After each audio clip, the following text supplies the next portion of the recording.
Welcome back, everybody, to another episode of Anything Goes with Anna Rose. And I have a very exciting guest today who I look to as I look at him. You will know because you've hit play because his name will be in the title. But Luke Balcke, welcome to the show. Thanks for having me. Now, I want to give some pretext. You've been on the show before. So if people want to hear his story or your story, Yes. go back and listen. I will put that episode in the show notes. We really unpacked a lot in that episode. He has been my personal astrologer now for 3 years. And I've actually just done a 90-minute reading with you off camera. Blew my fucking mind. We can talk a little bit about that, but this is literally, I have brought you in. Yes. Because there is a lot going on in 2026. Take that breath. Yeah.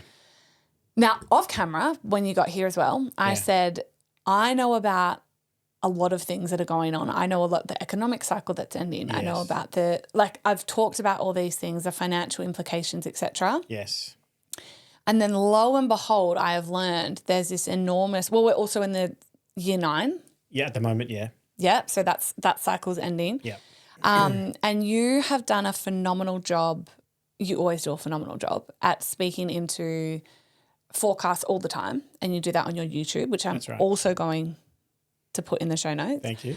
But there's a lot going on in 2026. So I have brought you on so we can unpack astrologically what the fuck is going on and instill some, not warning, but it's not even hope. I just want people to know awareness. Thank you, Luke. Yeah.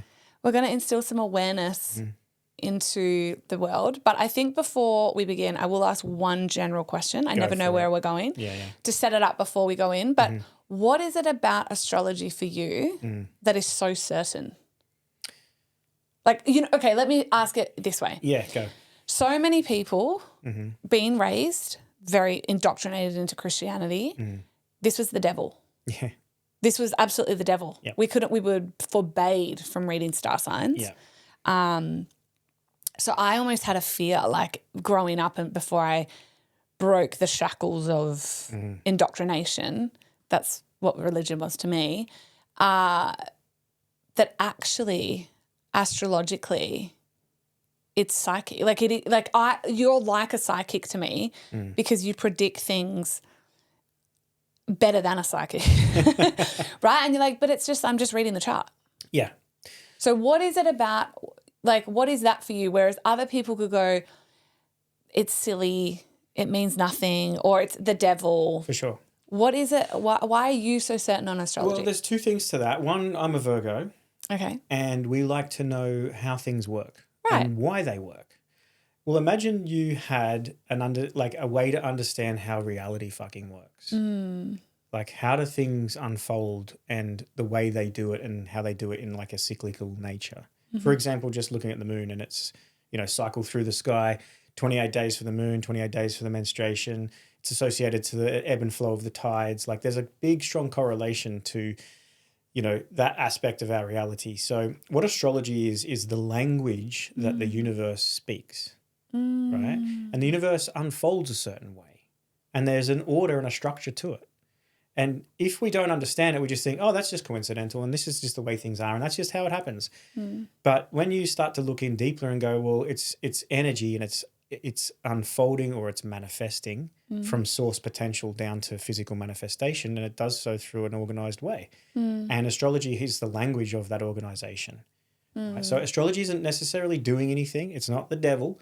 No. Now, the other part that I wanted to speak on in relation to that was that organized religion ostracized astrology because they're using it for their mechanism of control. So if we were to have the keys to understand how they were able to do things on a psychological level where they have psychological impact, then the spell wouldn't work, right? Correct. So they've used it for themselves, right? And channeled it into their dogma. Holy shit. Right? But then for the masses, they outcast, scapegoat, ostracize it. It's the same with like the way society is structured. Look at our days of the week, right? Monday through Sunday, they're named after the planets. Which so many people don't know. Right. And you can really live really beautifully cyclically to those days too. So people say I don't believe in astrology, but yet they'll work a 9 to 5, Monday to Friday. And they're doing it. They wonder why on a Monday, ruled by the moon, that they don't want to go to work. Yeah. You know what I mean? So because that's tied into the lunar energy, right? So the emotions are like, this is not a comfortable feeling. But anyway, so our whole reality is structured by it. The clock face, right? There are 12 numbers on the clock. There are 12 signs of the zodiac. The hour hand is where derived. The name hour comes from the Egyptian god Horus, which was the sun god, right? Munit. It's a minute. It's a moonit. Oh. So, like, it's just embedded into reality. Our fabric of reality. And when you start to learn the symbolism and the language of it, then you look at reality through the lens of it, and you can look at human nature, and you can look at life experience and how it unfolds, and you can sort of get a bit of an understanding. And for me personally, that's what clicks. It just came at a time in my life where I was asking questions and wanting to know answers. Astrology just provide a deeper insight into knowing why I'm a certain way, and then also the way the world sort of works. And it's beautiful. And I loved your first episode, and that was more like an introduction to Luke Balcke. Like I wanted to understand more of your story, which I loved. And now I'm like, yes, that's a beautiful synopsis. Like I know why you got into it, but that has blown my mind, and I feel like we're not going to, but I want to unpack. I'm like, don't do it, Anna. But that blows my mind. I have never heard it explained like that. And so my mum, who's Saint Jennifer, J-Mac, she probably still believes, so's mum. Like she's probably still like, oh God, like astrology, like it's the devil. It doesn't, and to me, I'm always like, that doesn't come from my mum. That comes from her pastor and the priest, saying it is bad and it is the devil. Because I've got best friends that have currently gone to religion, not necessarily God, right? Bible, this, baptism. There was a weekend a couple of weeks ago where I was so tempted and I didn't. It's the Aries in me. I bit my tongue, and it was probably just my following. I don't know. But I felt like 70 million people got baptized, and I was going to put a joke like meme up and be like, I survived the weekend's baptism. Like, and I love if you have found God. I'm obsessed with the fact that you are religious, like now religious. I think it's so beautiful. I've been there. I've done that. I wrote the book, got out. But that makes so much sense to me that actually, because it is steeped so much in that, because it is, religion is like spells and bounds. The Bible is a book of astrology. So Jesus, right, in the age of Pisces, which we've been living for the last couple of thousand years, right? Which is ending, isn't it? Is it? Yeah, well, it's a bit of conjecture around when and if and how and all of that. So there's no consensus in the astrological community. Some say we were entered in 1800s. Some we're in the cusp of it now. Some say it's still 750 years in the future. So I firmly believe when I look at the symbolism of the world that we're in this transition of the ages. Yeah. That just feels true to me though. Yeah, transition of the ages. Personally. But in the age of Pisces, we have our saviour God, which is Jesus, right? Jesus come here to save us from our sins through the age of Pisces. Well, Jesus is a play on words because the god Jupiter rules the sign of Pisces. Okay. And in Roman mythology, he was known as Jupiter. In Greek mythology, he was known as Zeus. So if you get Jupiter and Zeus and put them together, you get Jesus. Yeah. Jesus, right? So there's that connection. Now, Jesus was born of Immaculate Conception, the Virgin Mary. The sign opposite Pisces is Virgo, the Virgin. Right? So where does Pisces come from? It's birth from the sign opposite, Virgo, the Virgin. So, Jesus has the 12 apostles. 12 signs of the zodiac. If you look at the famous picture of the Last Supper, you'll see that's just basically Jesus in the middle, which represents the sun. And then he's the son of God. All the 12 signs of the zodiac. And if you look at it, you can actually just type in to a Google search, Last Supper, astrological connection, right? And you'll see it all broken down. And ChatGPT, that shit. It's phenomenal. It's unreal. And I will say, I think I have so much joy is the word that I like ease and grace and joy. Like, you know, I can joke, and which I have a right to, because like I said, I was indoctrinated in religion for 16 years. And, you know, I can be light about it and have humor because I respect it. I've been in it. I get it. And I honor everyone's journey. For me, I believe, again, I laugh that like this is where we've gone straight away. But I'm like, for me, nothing is external. I just don't, nothing is external to me. It's that I don't need any saviors. I don't want any, just like I don't praise Zeus the god, I don't need to praise Jesus the man. Yeah. Yeah. Yeah.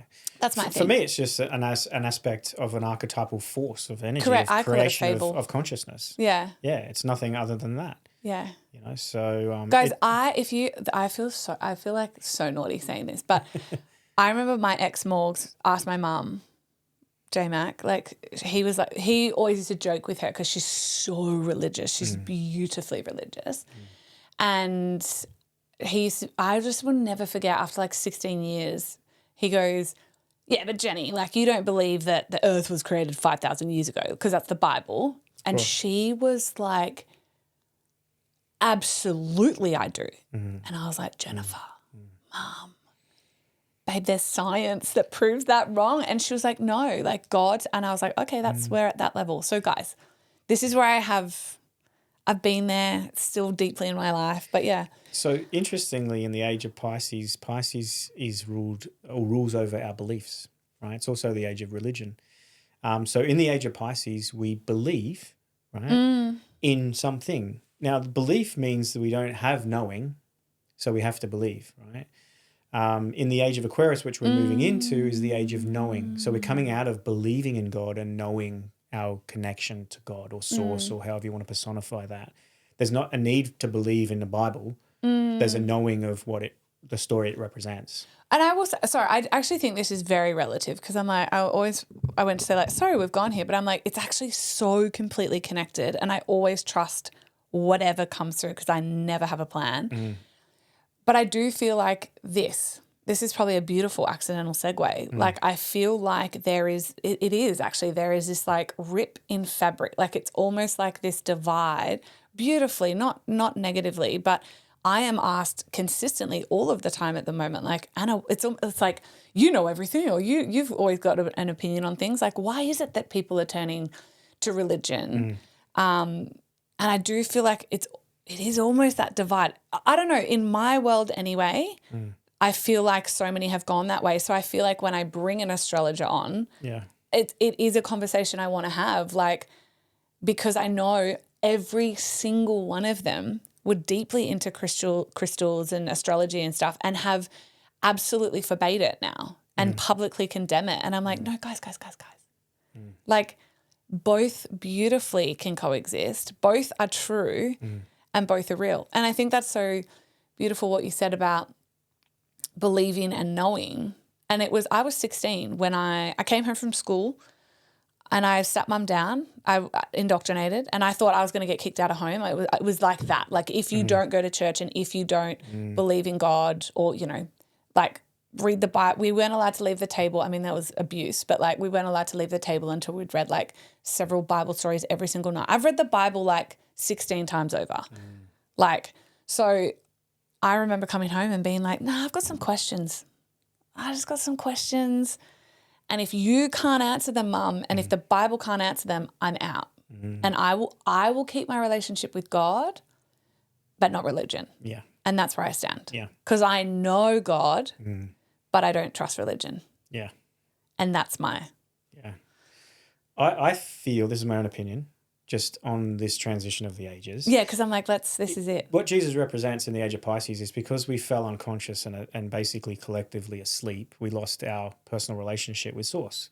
So we have to have religion as a medium between ourselves and our connection to God, right? Why? Because we're lost.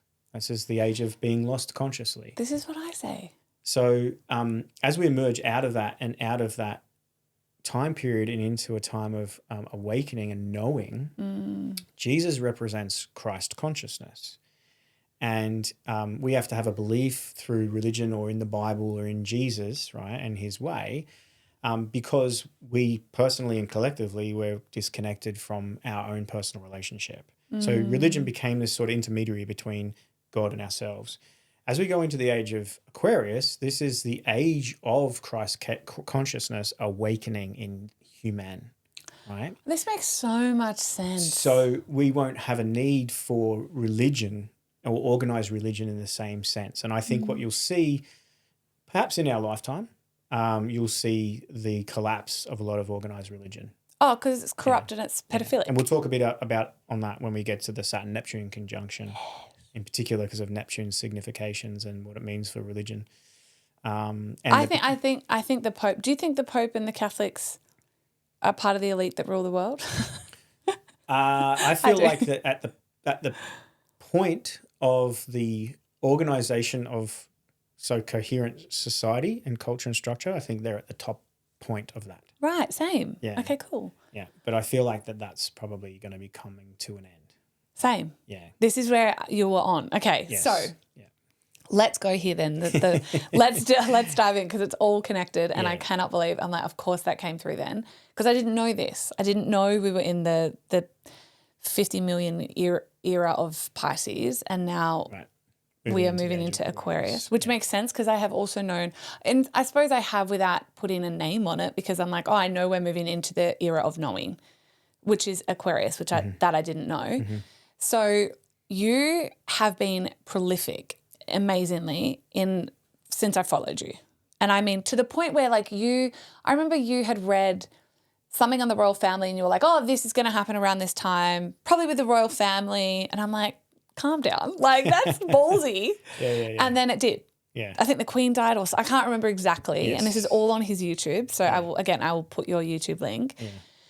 And you the other day have been consistently been posting. You always put forecasts. And you have done a long one that I've watched on your YouTube for 2026. And then I was selfishly Luke, I need you on to talk about this on my podcast. For sure, yeah.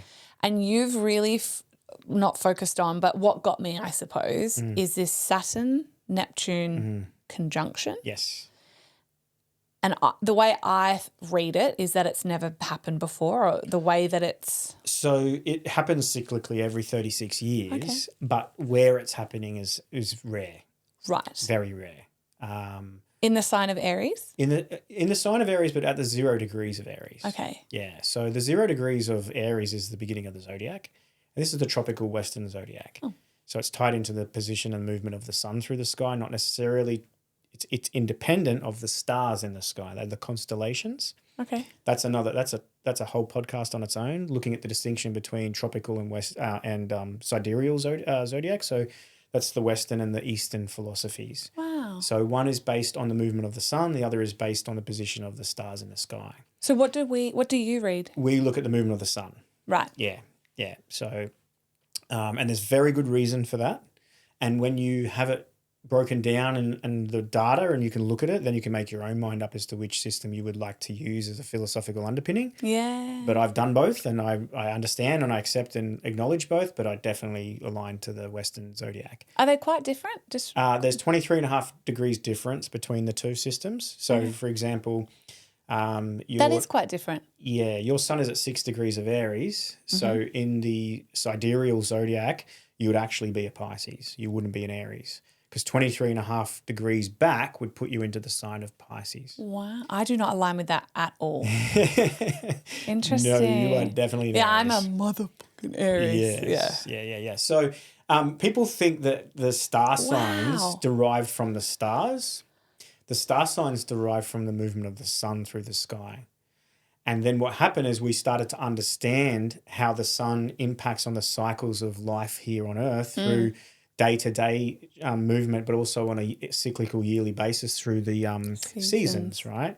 So what we started to do is understand and correlate that to life experience and connect these particular portions of the year to animals, right? It's Aries, it's the beginning of spring in the Northern Hemisphere. This is like the ram energy because they're so vibrant and virile and vital and they bounce around, they're energetic, they're head first, they ram into things, it's through our observation of the quality of time that we associate it to an animal. And then we want to Okay, let's take one step back really Yeah, quickly, yeah, right? yeah. We're I'm on this here now. for it. Okay, so if you worked out how life unfolds here, Yeah. right, by studying and watching the sun's position through the sky over eons, right, and then you wanted to store that data somewhere so that it could be used for future generations, where would you store it? On a hard drive? On a rock wall? Stone. Stone? Maybe you would think stone, right? But even that can face erosion. Yeah. Like it doesn't last Yeah. forever, does it? In the Erosion, stars. so what you do is you superimpose it on the stars. Have you ever wondered why when you look at the constellation and they say, oh, that's the ram, and it doesn't look like a fucking ram? Yeah. You think that doesn't look like a ram, that star pattern, but yet they superimpose the ram to that constellation because that's the sky law. We need to store this data somewhere. Let's store it in the stars. Right. So people think that the star signs derive from the star in the sky. No, the star signs derive from this. Our star is our sun. That's our central star. That's why your sun sign is called a star sign. It's not because of the constellation. It's because of the sun's position. See, this makes so much sense because I always forget, because as much as everyone's like, you're such an Aries, or you're like, I'm a projector in human design, and people are like, that shocks the shit out of me. Very much is true to me. But I always forget so people go, oh, what's your rising and your this? And I always forget. I'm something Taurus rising. Cancer moon. Right.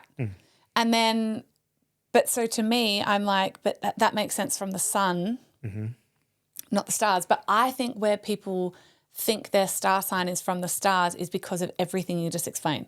Blame people that put like the ram and the scorpion and the I did. So I'm like, oh, yes, star sign, stars. It makes sense. It's from the stars, yeah. It's from the sun. So with then going back to, which I find that fascinating, and I'm like, oh, no, we are absolutely on the one that you choose because I am not a Pisces. I'm an Aries. So with this particular Saturn and Neptune conjunction, 0 degrees Aries. Yes. What does that, if you were to explain that to someone who'd never heard astrology before, how would you explain what potentially could occur? So the 0 degrees Aries starts the entire zodiac, right? It's the beginning and end of the entire zodiac, the alpha and omega point. So and it happens when the sun passes the ecliptic, right? And in the northern hemisphere, because humanity sort of sprung from the central part of the earth, when before the continents were spread apart, they were all sort of together. Yeah. So they're read from that perspective. So this correlates to springtime. And it's March 22nd pretty much every year is when the sun will move from Pisces and into Aries at that particular. So it marks the beginning of a whole new astrological year. The 0 degrees point is like an initiation, right? It initiates things, it ignites them, it starts things off. But because it's the start of the entire zodiac, not just a sign, what it does is it takes the personal and makes it collective. So things occurring at 0 degrees of Aries tend to be felt through the entire world rather than just small little things that are occurring. Right. It has this sort of amplifying connection. In fact, in astrology, the 0 point of Aries is called the world degree, right? It's the world point. Wow. It's literally called the world point. So Saturn-Neptune conjunction happens every 36 years. Okay. But at that 0 degrees of Aries, there's no historical data that it's ever occurred at that point before. And it tends to amplify the significations, right? Okay. So the one thing to understand is that astrology isn't doing anything. No. Life just is unfolding a certain way. We are a certain way, and we understand that by looking at those positions and say, well, there's a correlation to what's happening up there and what's going on down here. Yes. As above, so below. As within, so without. And that's the Pope thing too. I always... Right. As above, so below. Anyway, yeah. Yeah. All so connected. It's a Hermetic axiom, right? It's part of the Hermetic philosophy. And so it's basically like there is a macrocosm, right? And what's happening up there is reflected down here in the microcosm. So the big picture and the miniature. Yeah. We're just a reflection of that story. Correlation over causation, right? Because the clock on the wall isn't time. The clock on the wall tells us the time. Time's just happening. So if you look at astrology, it's like astrology's doing it. Like people make the mistake of identifying too heavily and causing or blaming the astrology. Well, it's because I have this placement. Yes, which you I disagree already with. are fucked up. Yeah. That placement might help us understand why. It's not causing it, right? It's not causation, it's correlation. Yeah. So So the world, what did you say it is? The world. The world degree, world point. It's The called. world point. Yeah, it's the This world is point. so. Yeah. When is that happening? On the 20th of February next year. It almost happened this year. So that's why you have this sense of a build-up. Like 2025 was like a preview for 2026. But the movie didn't get released yet. We just watched the trailer and went, oh, okay. But it's coming, right? Oh my God, this makes so much sense. So you can sense that building up to a climax, a crescendo, a point, or like a cuspy moment where things are going to shift. Yeah. Now, historically, when you look at the Saturn-Neptune conjunction, you have very significant events occurring around the world. That's right. So if we go back to their last conjunction in Capricorn, 1989, it coincided with the collapse of the Berlin Wall and the breakdown of the Soviet Union. Yeah. Did the Saturn-Neptune conjunction cause it? No, it correlated to the time period where that happened for us. Macro. Exactly. Yeah. So even the coming down of the Berlin Wall, it wasn't the coming down of the Berlin Wall that was the story. It was the fact that the belief in that type of reality, that political ideology, that's what collapsed. The Berlin Wall was the literal manifestation of that collapse, right? Yeah. And interestingly, even the Berlin Wall, the way it came down was that an East German official accidentally made an announcement which caused people to rush to the wall days before they were supposed to, and all of a sudden they just started moving through the wall. So they actually weren't supposed to or even allowed to, but because this happened accidentally, the next thing the wall comes down. So I give the example of, the alignment next year is about a sort of a moment that we get to where there is a significant potential collapse of an illusion or a bubble, right? Mm-hmm. This inflated idea of reality, or this sort of, we're stuck in this dream, we're stuck in this sort of post-COVID era of like, what the fuck is actually going on? Mm-hmm. And there's all this sort of like, we can just continue to live and operate this same way. And you look at that in relation to the way we live and do commerce and exchange, the financial system, the geopolitical system, the health system even, all these things that we just think, we can just keep doing things the way they are. There's this somewhat sort of belief in that's just how it is. Mm. The Saturn-Neptune conjunction would sort of mean that belief is going to end pretty quickly. Mm. So what can happen is a sudden loss of faith in the system, sudden loss of belief in the system. Yeah. Yeah.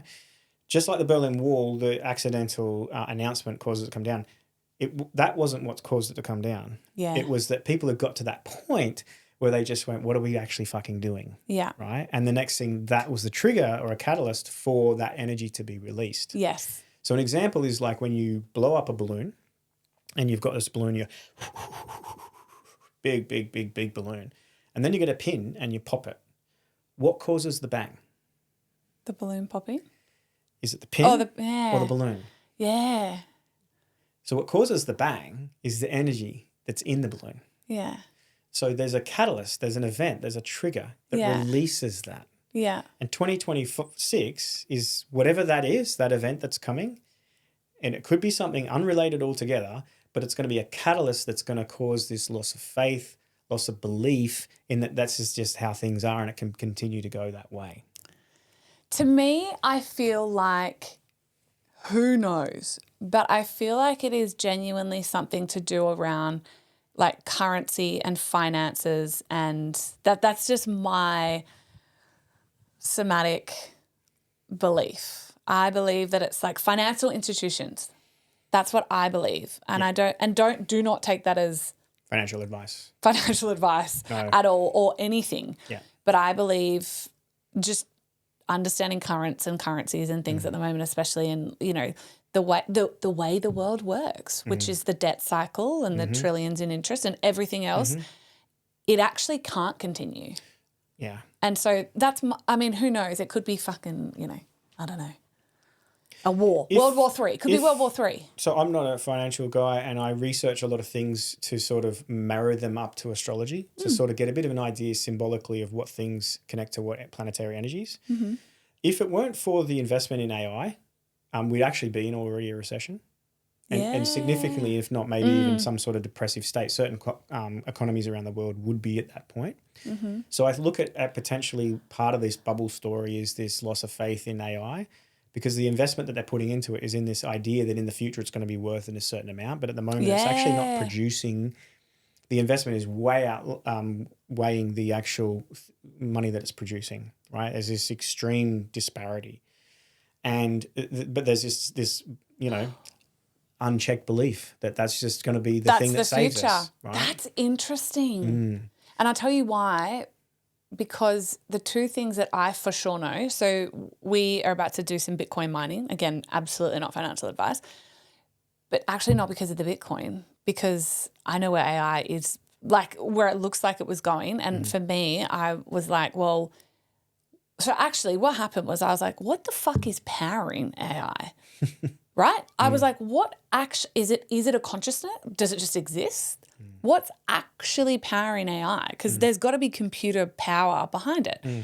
So I got on AI, ChatGPT, and I was like, what is powering you? And this thing spat out the most like intricate, in layman terms, like diagnostic and explanatory explanation, but ultimately power. It was like, we need power. We need power. And I was like, okay, so, and then I was like, oh yeah, that makes sense. BlackRock has just bid for, billions of dollars to try to take over an American power source and all these things, because they're all in the race to own AI, which is like the supercomputer take over the world one, because they say who owns that will rule the world.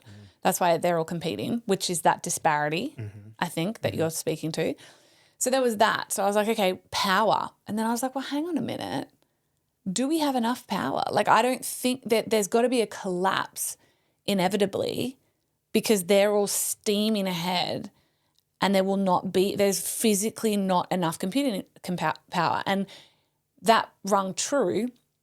I was already looking into this, and then BlackRock has bid to, like I said, buy this power company, and I don't know if they were successful, but I was like, yeah, okay, so they're well aware that they need more power to continue to fuel their obsession with dominating and creating, I forget what it's called, but like supercomputing AI, whatever that is. Like it thinks for itself and is gone beyond. Superintelligence. That's what they're trying to control and compete with.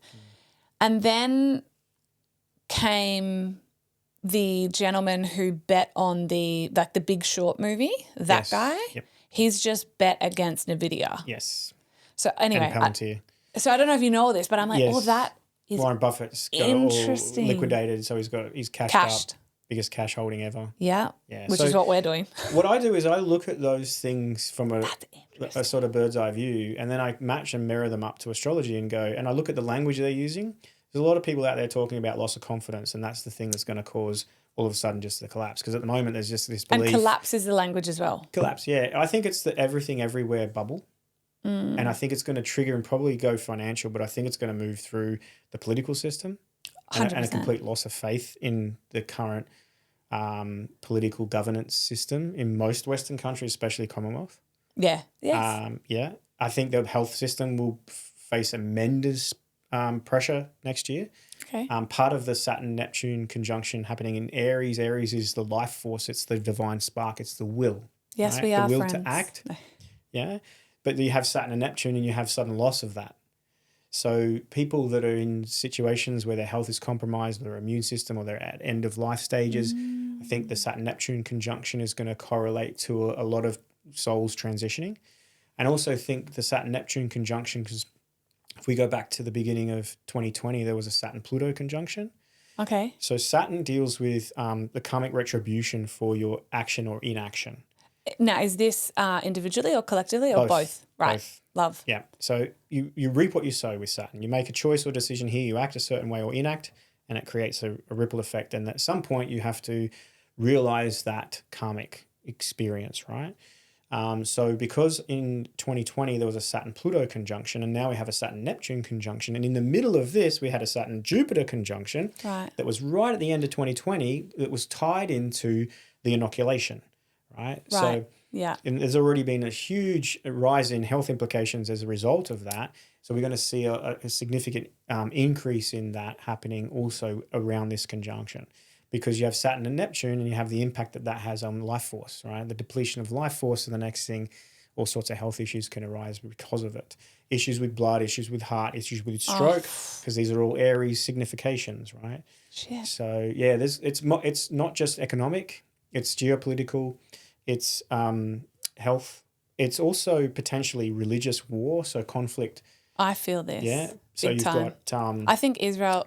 yes. I've got some big. It'll be all of that as well. So we look at the pin and say, what's the pin? It could be a number of things. Yeah. Some significant sort of catalyst, a really acute event, but then all of a sudden you just have this knock-on ripple effect. Yeah.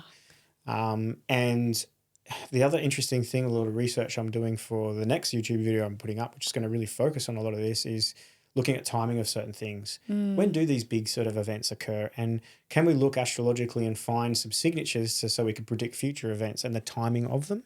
And one thing is very obvious when you look at a lot of false flags, a lot of terrorist attacks, a lot of natural disasters, a lot of things that have happened here in Australia and around the world, they're in and around eclipses.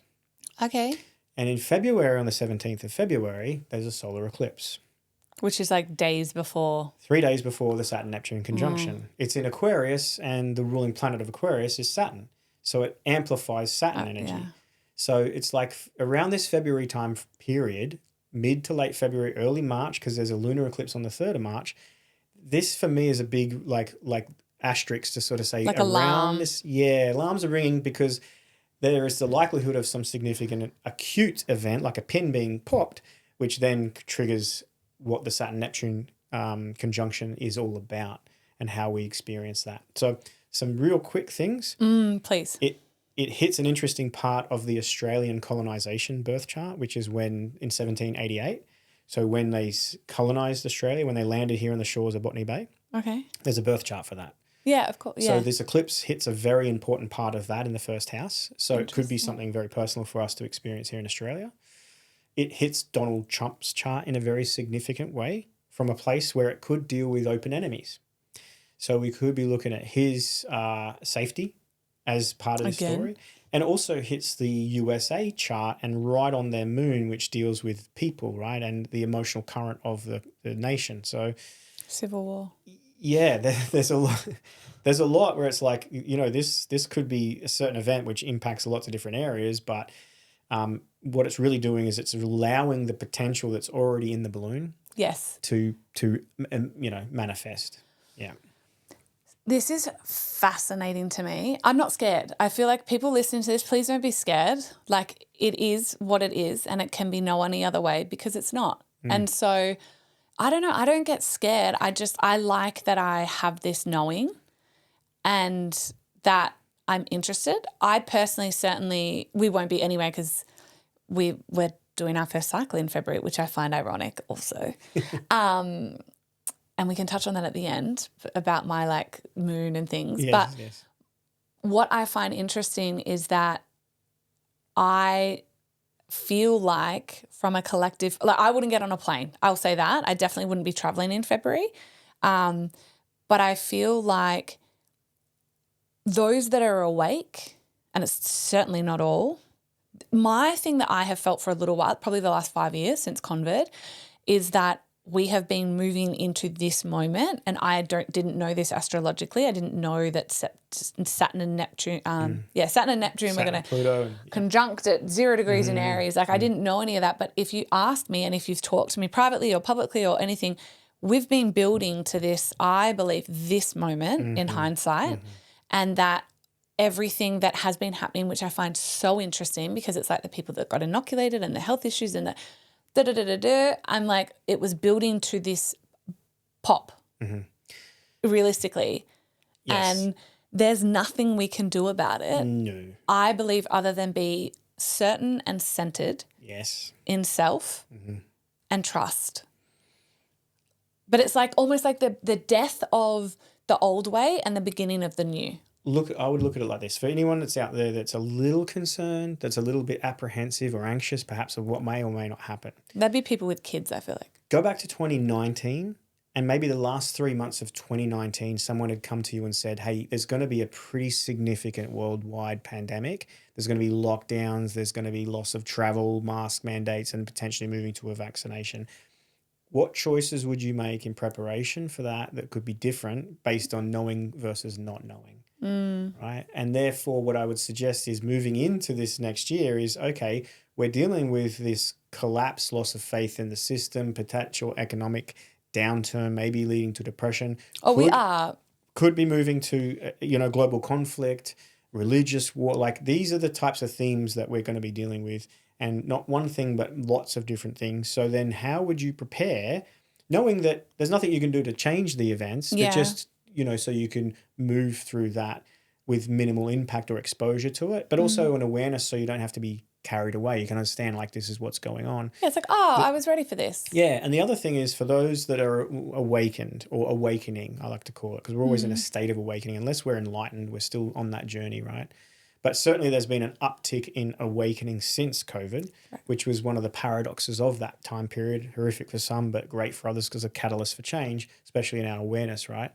What I will say to those people is this is an opportunity. This was your 6-year initiation to be ready to be able to lead in your own life, your own family, your own community, a pathway through for people that may be a little bit more unaware and freaking out or a little bit, overwhelmed by fear.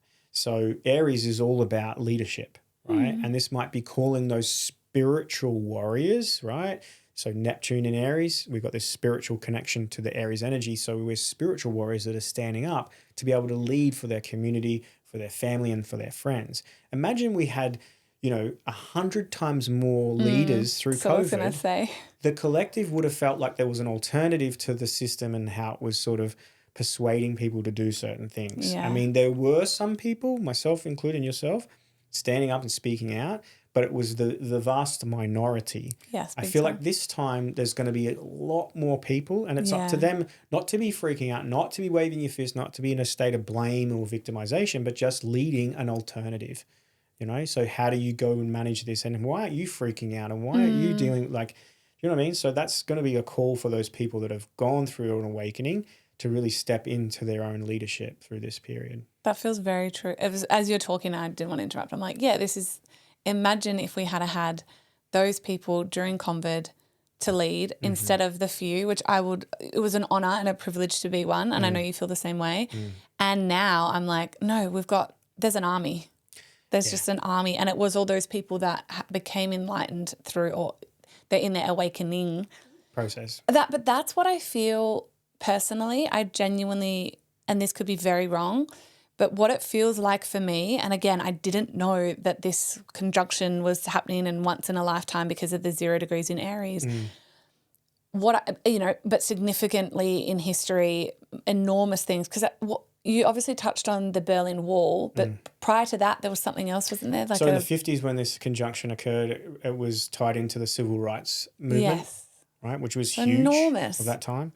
And if you go back and track them, one was tied into the First World War, one was tied into the American Revolution or the Civil War. Come on. And they're always around this, especially with Saturn's conjunction, especially of either Uranus, Neptune, or Pluto, the outer planets. These are transformational planets. It always coincides with very significant events that we go through on a collective experience. And then even more so, obviously, with the 0 degrees in Aries, which has never occurred historically per se. We don't have anything in recorded history, which is bigger than big. What it feels like for me is the collapse. That's how it feels for me of society in a sense. Not in a that feels figurative for me. Like it feels like a collapse in health, politics, geopolitics, finance predominantly as well, which is the pulse of the world, to make way for the new. That's what it feels like for me. It feels like those that are awakening is the new earth, but you cannot, in my experience, there has to be a death before a rebirth. And that's what this feels like for me. It's just the death of the old way. It is the death of old systems. It's the death of, literally, interesting. I'm like, into then a rebirth. Yes. And if you look at change from an individual and also collective perspective, firstly, it's difficult because we get in a place of familiarity and comfort. And even if we're not necessarily happy, we're comfortable. So it's very hard for the individual and the collective to make changes. There's usually got to be some stressful situation in life to cause the desire for change. And what I've noticed, even though there's been a lot of people awakening since COVID, we had an opportunity at that time as a collective to really fundamentally change. but we chose a different pathway. And now it's almost like we set the wheels in motion as a collective to get to a point now where it's like, well, you didn't do anything then. You went back to how it was and thought you could just keep kicking the can down the road, and that's just how it will be always, because it's always been that way. And I feel like next year is the beginning of the end of that completely. And it might be very abrupt and acute initially, but just recognize that it's not just since COVID that this bubble has been inflated. This is a long time coming. This is a very long time of, living unconsciously and disconnected and allowing things to just go along as they are. So that ideology and that faith in that's just how it's always been, I think that's just going to deflate completely. Well, I always think if you look at history, and I've become, because of understanding all of, it's interesting because I'm like, because of being aware of all of the other cycles that are ending, because there's 4 converging at the same, ending at the same time. I think astrologically that one is that, and then there's 3 others. I was becoming obsessed with right? I was like, okay, I want to understand more about cycles, money, investing even more. That was the whole series I've just done to bring people along. But privately, it and I'm an obsessive controlling. We just unpacked that for 90 minutes. Aries. And recovering control addict. Recovering control addict. Forced recovering control addict.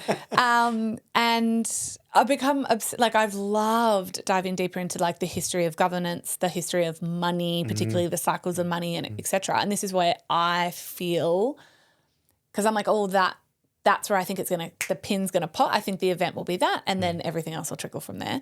But I think that, when I look at that from the fun research I've been doing and just the interest and curiosity in it, 100% of the time in our entire history, governments and currency have failed every time.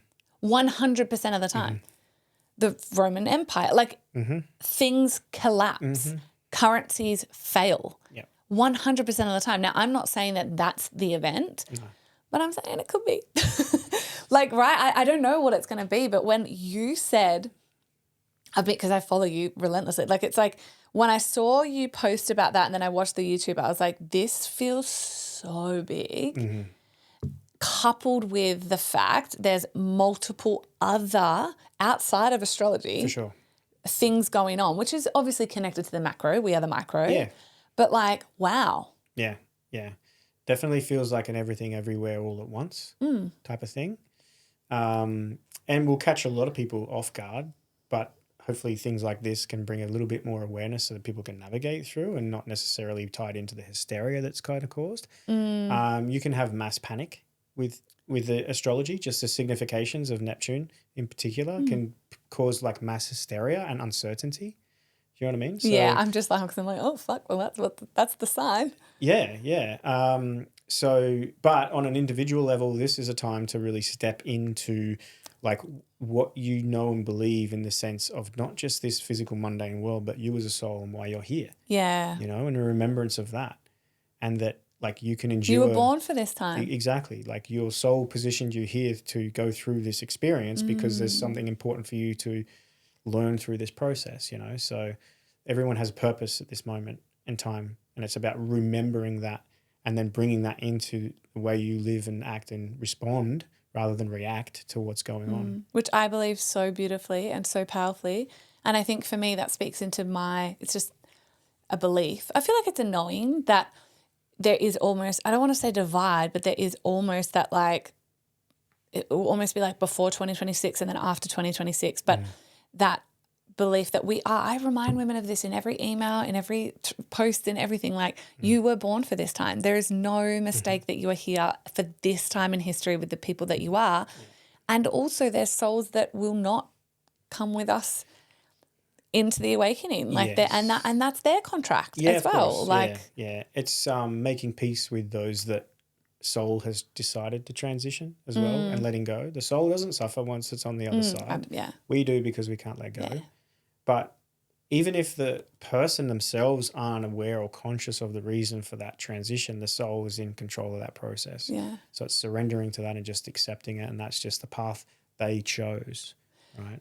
So just thinking about the listener now, I always feel them and I'm like, some of them are definitely freaking out, right? Even that, what we just spoke on there. I've got some advice, but I would like to hear your, like, because I don't think, I think it will be a moment in our history that will be written into books like the Berlin Wall, like World War I, etc. Yep. I also know that we were born for this time, and I know that we can add to the leadership and not the hysteria. But what would you suggest to people with such an enormous year energetically and astrologically and geopolitically and financially? You know, we know something's coming. We just do. We know something's coming. What would you suggest for people to do to feel more ready? I mean, you said it. Get ready if you could go back. But is there anything like specific? I mean, a complete radical reevaluation This is mine. of your priorities. Yeah. And sometimes that's forced upon you. Like you have to just reevaluate because you had all these hopes, wishes and dreams and all these things that you wanted to do and achieve and accomplish. And the next thing is just like, what are the basic needs? Right? And how do we simplify those? Because we can get lost in this, you know. More. Exactly.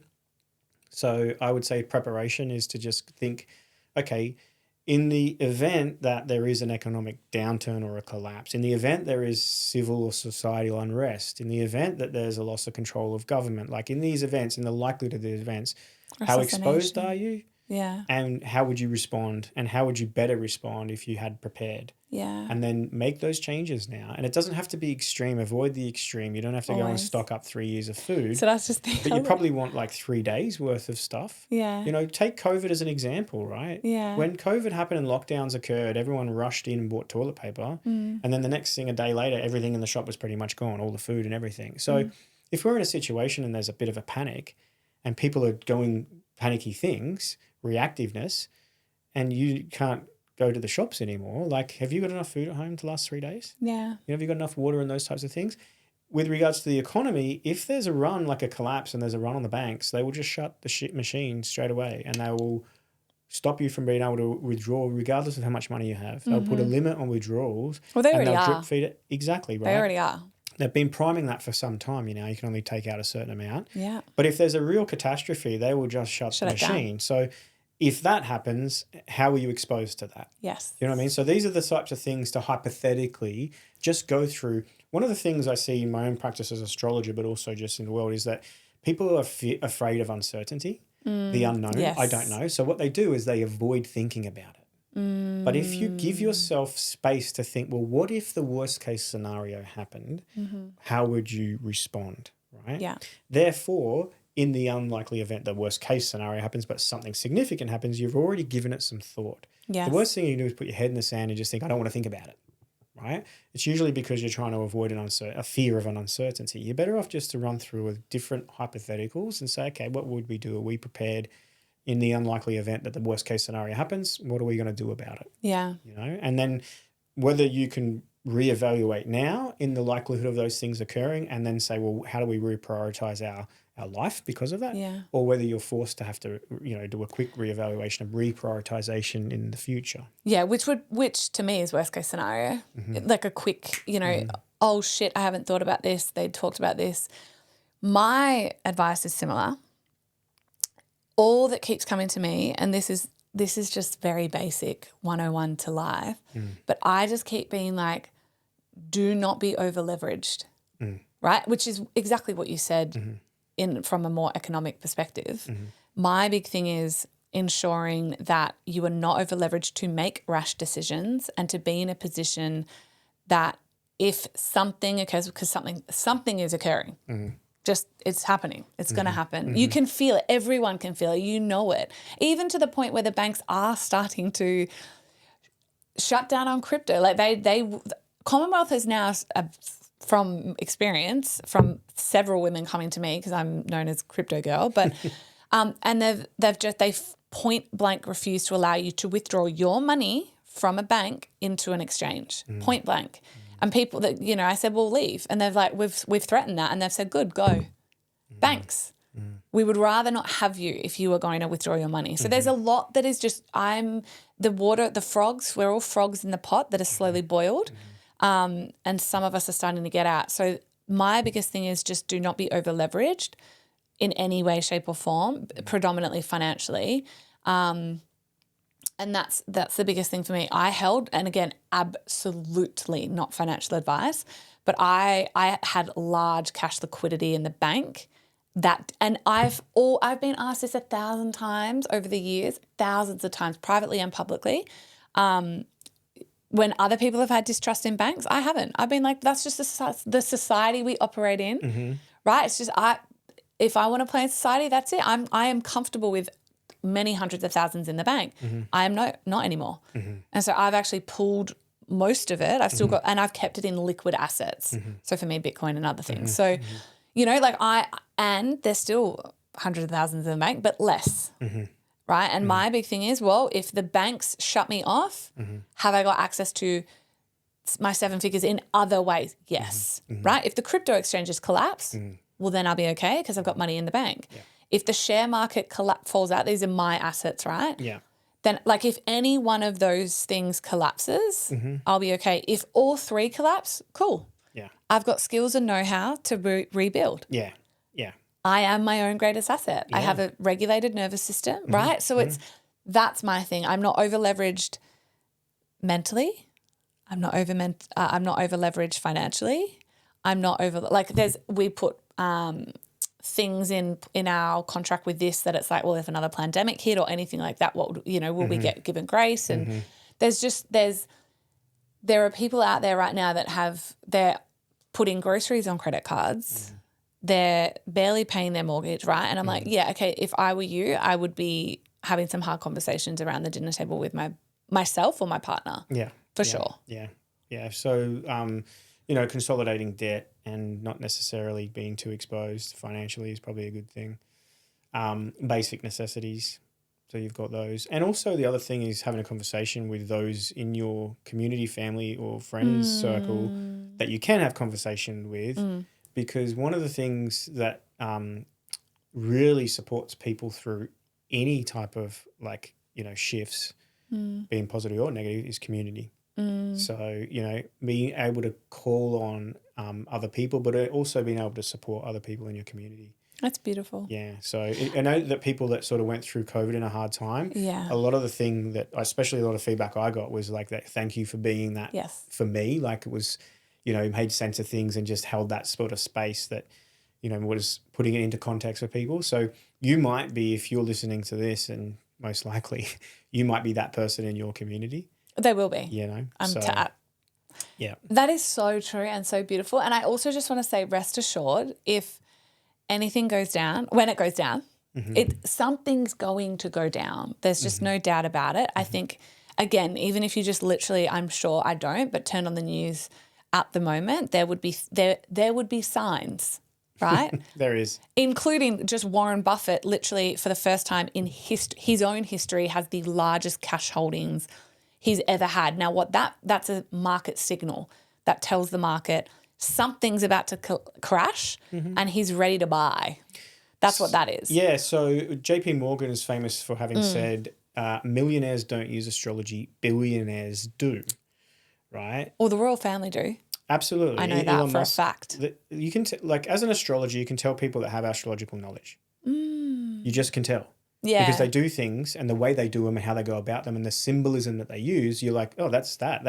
Yeah. And what I know about those in high positions of office, so elite sort of status, is that they know things and that usually they've gone through some level of initiation of knowledge to get to that knowledge. And the fact that Warren Buffett, for example, one of the richest people in the world, especially one of the richest traders in the world, right?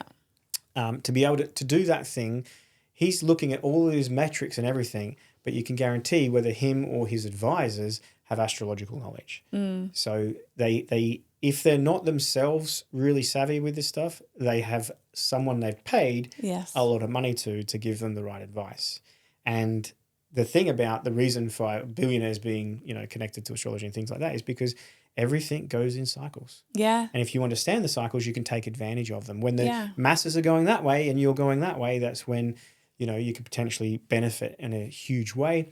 if we get to the middle of next year, we're going to have a Pluto-Jupiter opposition.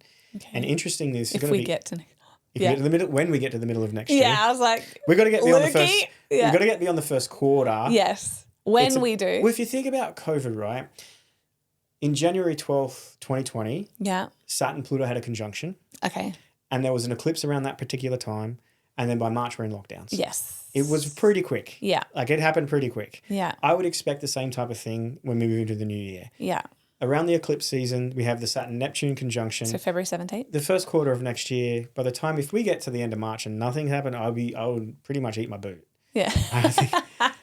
Now he will not be eating his boot, friends. Now moving forward. Because it will happen. Pluto and Jupiter in opposition through July and August of next year. Yeah. And you're going to see an extreme shift of wealth around that particular time. Of course. And massive power dynamics and massive people in positions of power coming to huge falls, right? So Pluto is going to bring a lot of stuff into light. You're going to see people in high positions of office, power, and celebrity status coming to like a complete destruction, right? Wow. But you're also going to see a fuckload of millionaires and a shitload of billionaires created around that time.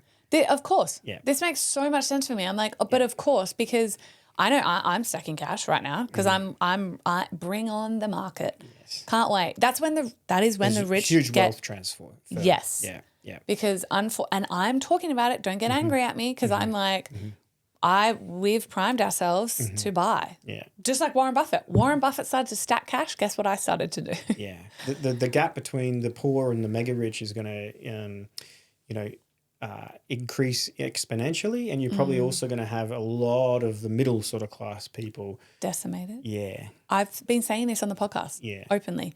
Yeah. But again, not because I knew anything astrologically, because I'm watching the cycles and I'm watching the market and I'm watching the world and I'm watching politically and I'm understanding the cycles of particular seasons of things, and including the economic cycle, which is coming to an 18.6 year end. Yeah. I feel like too with this that they know this, and it doesn't matter what they do or try to do to stop this process, it's going to come about. But there is a saying of never let a good crisis go to waste. Yeah. So on the back of this, towards the end of next year, you're going to have a Venus retrograde through Scorpio and Libra.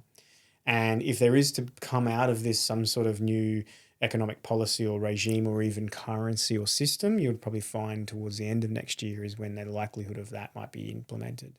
Interesting. Yeah. Which all checks. Yeah. It all checks. It all absolutely checks in the scheme of historical events and the way that it would play out just in general. That would check across the course of the year, because we can't you cannot globally stay. You can't, because the world would end in a depressed, destructive, continual, absolutely no leadership, downward trend. It's like a war could happen or the end of a currency. Well, then a new one has to begin. So it's like, and then governments globally adapt, and that, it's that. Yeah. It's that cyclic trend. And again, whoever's in control of the way in which, systems and propaganda and the way that, government works, they again know what time it is.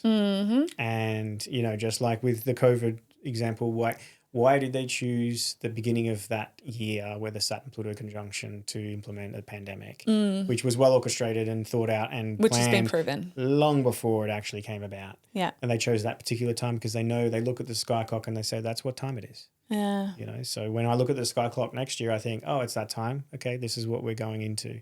And I was outspoken to a degree in 2019 in relation to the Saturn-Pluto, but not to the detail of pandemic, just telling people, this is huge. It's about taking radical personal responsibility for your life, right? And the need to sort of take back that. Then you had the coronavirus at the beginning, right? It wasn't COVID. It was a coronavirus. Corona is the crown, right? So it's a crown virus. It's like, you have to either take your crown or they're going to take your crown, so. Sovereignty. Exactly that. Yeah. Wow. So you might have, as a bit of a temporary time period, you might have a pretty significant split that happens as well. That's what I think. Yeah, so you might have people on this side that have chosen a particular pathway, and you'll have this side that are sort of succumbing to, what's going on. Well, that's what I was saying before, the divide. That's that thing that I feel and I sense. And that's only because of COVID. It's only from my lived experience of just seeing what occurred, which was far more dramatic and far more. But I think those that did not succumb and chose awakening will be like, oh, yeah, beautiful. I know where this is going. Like sovereign choice, all of the leadership. Yeah. And then there'll be the lower 3D, like 5D, 3D. Yeah. That's kind of, that's the energy I get. Yep. It feels about right. Well, we are like on the hour, which Amazing. feels insane. I'm like, no, I want to talk about more. Is there anything else that you want to warn, impart? I'm still marinating on next year because I'm going to put up a pretty significant YouTube update. Well, I will share it on my stories and then I'll relink it actually. Sure. I will link it in the show notes once it's done. Yeah. So I'm still marinating. There's still a bit of research that I want to do around some things and really dive deeper into the symbolism of this alignment and look at it from lots of different points of view and perspectives, because we've spoken it from a very human point of view, but this also could tie into shifts within the earth as well. So seismic and geological movements, you know, and the pin, which is the one thing that was like, what's going to happen? What's going to happen? What is it? You know, it could be multiple things, but it's, again, I'll stress it's not necessarily whatever that is. It could be quite shocking and very, you know, Aries-like, which is very burst of energy. Aries also deals with sharp instruments, so it could be something that's like very to the straight to the point, very direct. But it also may be something significant like a natural disaster that occurs that all of a sudden could impact a certain area, that triggers an economic shift. Yes. And then I think whatever the pin is just going to be a cascade of events. And I think it's just going to snowball quite quickly and you're going to have a lot of things and all of a sudden under stress and tension as a result of that. The potential for societal unease is pretty significant. So I would say the best preparation for that is like have a conversation with your loved ones, have some food that you can get through at least 72 hours if you can't get to the shops or if you go to the shops and there's no more food left. Yeah.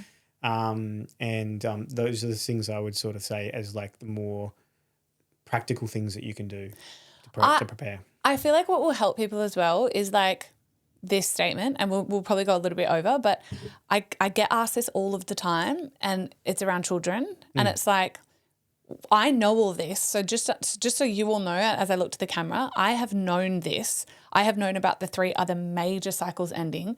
And I am still absolutely, unequivocally feel safe to bring a child into the world next year. Like I want people to know that. So if people are like panicked, I'm aware and I'm certainly not panicked to the point where we are planning on, everyone knows this, like we've discussed it on the podcast, but we are starting our first cycle of IVF in February. You know what I mean? Like I'm not then like, oh, I better not. I shouldn't. I'm like, no, I trust infinitely that actually these babies are choosing. If they do, they may not. Also, right, surrender to that. But it's like, I also think there's an element without having known any of this yet, before I knew this, and now it's February, which also was forced because blah, blah, blah. We've explained that as well. But we wanted to in December. Dr. Ung was away, blah, blah, blah. So February was our date and now it's like, oh, fuck. All of these major things are happening, but that was the date that all lined up. And I feel safe about that. And I want people to hear that because I know they trust me and they look to me as a leader in times like this. Like, please know that I believe with every fucking cell in my body that something enormous and cataclysmic in the sense that the old way will die and the new way will come through. Absolutely. And I cannot wait to be birthing during this period. Yeah. Which might sound fucking crazy to you, but feels unbelievably safe for me. There's 2 things I'll add to that. Number 1 is that we think that a kid's coming here because we're choosing to have them. The kid is coming here because it's choosing to come. Correct. And they're choosing to come because of their own personal karmic life journey as a soul, but also they're coming here for humanity. They're coming here for the collective. They're coming here with purpose, right? They're going to choose a certain time to be born, whether that's conscious choice or whether it's the soul choice, irrespective, because that's what suits their soul's journey, right? Their soul is suited to those types of experience. The second thing I will say is people with kids that are concerned. Yeah. every child born since 2008 until 2023 has Pluto in Capricorn.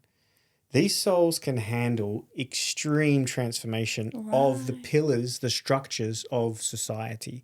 They're going to witness, that whole generation is going to witness a complete collapse of government and institutions, these long-hold traditions that we have, the way society, they are born into that time period. Yeah, into the old, like old way, new way. Yeah, they're born into it because one is they need to go through that, but also two, when they're old enough with Pluto in Capricorn, they're here to rebuild all of those institutions and things, right?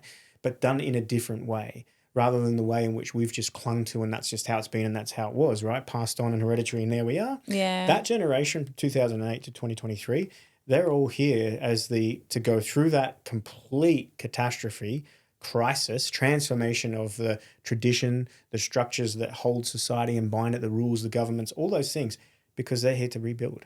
Isn't that beautiful? Right? So don't worry about our kids. I'm like, yes, they're immediate safety, of course. Yeah, you know, and you've got them. Don't feel like you can't expose them to this. There's Pluto and Capricorn generation, 2008, 2023. They're smarter than you think. And they see what's going on and they actually have to experience that. I was about to say, they chose it. Yeah, they have to experience that because when they're old enough, having that experience is going to be integral for what they're here as a generation to actually do for humanity.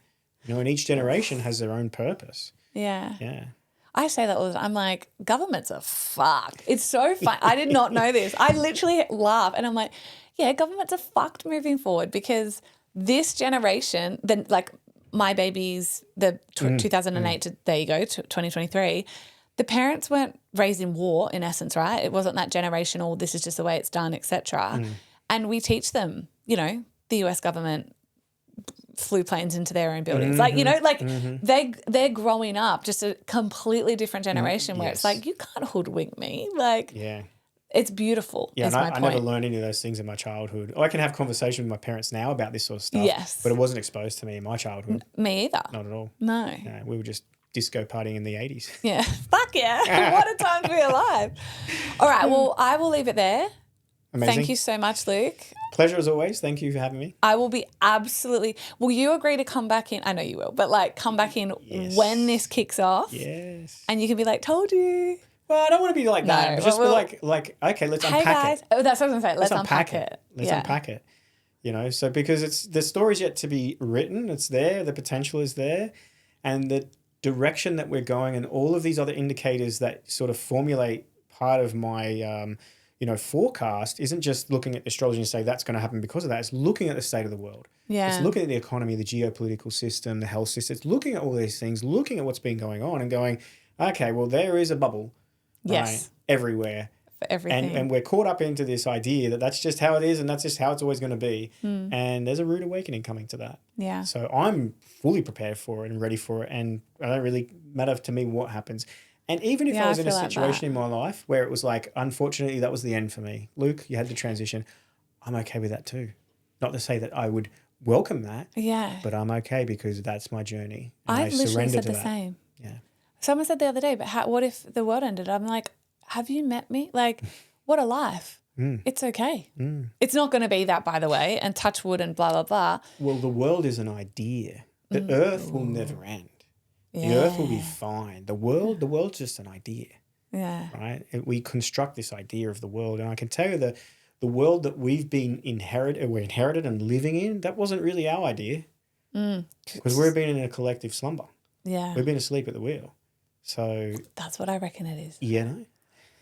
We're awakening. Absolutely. This is going to trigger a mass awakening. You know, so I can't wait. Yeah, absolutely. Look at COVID. Yeah. And I was born for that time. So yeah. I feel like this one's just going to be in the consciousness of the collective. Yeah. Yeah. Well, you guys, that may have felt heavy. That may have felt big. It doesn't though. I think when we talk about it, I think there is a lightness to it and I think that there is a safety to it. And I respect you so much and I appreciate you so much. And that's why I really wanted to bring you on because this has been, in essence, it's, you know, I've had this huge financial series that everyone has just adored and you still are a part of that somewhat because I'm like, well, hey guys, something's coming, which I've been talking about for several months and you have just more put that in the macro way for the micro to be ready, but it feels safe for me. It feels crazy and wild, but what a gift you've been given. What are we in? November, December, January, February, 3 months. You've been given 3 months to more mentally and literally prepare. Absolutely. And then I will bring Luke back in when it kicks off. We'll unpack it. And we will unpack it. So I will leave it there. If we're not locked down.